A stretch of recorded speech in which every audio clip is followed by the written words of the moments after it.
And tithing really has nothing to do with money. It is not really a New Testament concept. It's exclusively an Old Testament concept.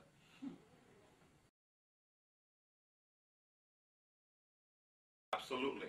To be honest with you, the concept of tithing was not even introduced to the church until about the 5th century. They talked about it during the 4th century, but they thought that it was apparent completely to the New Testament gospel of Jesus Christ. So it was not introduced into the church until maybe around the 5th, 6th century. And the reason why is because church began to grow. It was big. It began to be big. So they needed a way, church leaders needed a way to fund all of this, especially, and we are talking about the Catholic Church. They needed a way to fund big church. In order to do that, they went back to the Old Testament and they figured, okay, we can use a concept like this one to be able to fund the church. But if you go back to the Old Testament, you will find out, even in the book of Deuteronomy, where tithing is really introduced as a law, you will find out that tithing had nothing to do with money. It has to do with the produce of the land. If you realize, if you start reading, you will find out that God even identified and enumerated the things that you should tithe from: the cattle, the fruit of the trees, grain, oil, drink offerings, so on and so forth. These were tithe items. But it wasn't money.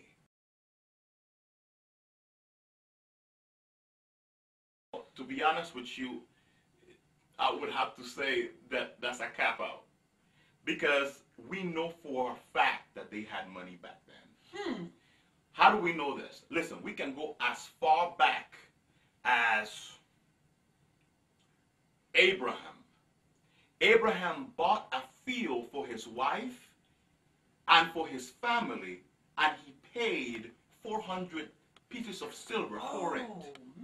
So he had money. If you remember, Joseph was sold into slavery for how much?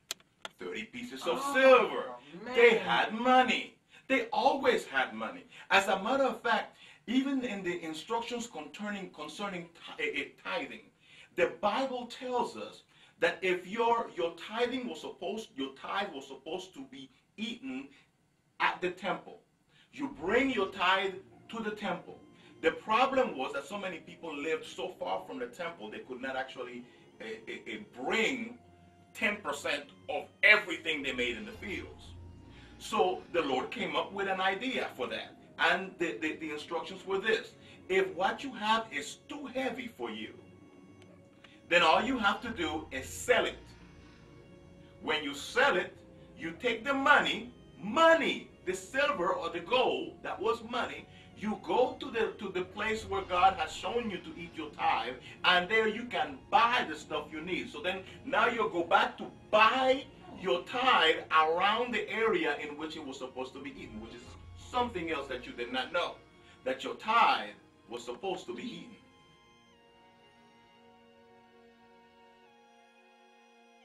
Okay, again, you're absolutely right. If a man robbed God, and this whole nation said God has robbed me in what? In tithe and in offerings. But if tithe and offerings is now money, you are not robbing God for money. We have already established that it was not money. That's one thing. Right. The other thing is this. That is Malachi, I think it's about the 3rd chapter. If you go to the 1st chapter, you need to go to the 1st chapter and find out what brings God to the point of saying something like this. And in the 1st chapter, you find out that the priests were offering as sacrifices lame animals, blind animals, when you know that they were supposed to offer the best of the produce, you know, that without blemishes, without defects, and so on and so forth. But they were offering the stuff that they actually did not want. So when God says bring the whole tithe, it's not talking about the entire, but whole as in healthy. Healthy. Absolutely. We are confusing tithing with giving. There are two different concepts. And the New Testament teaches giving, while the Old Testament teaches tithing. And tithing has to do with law.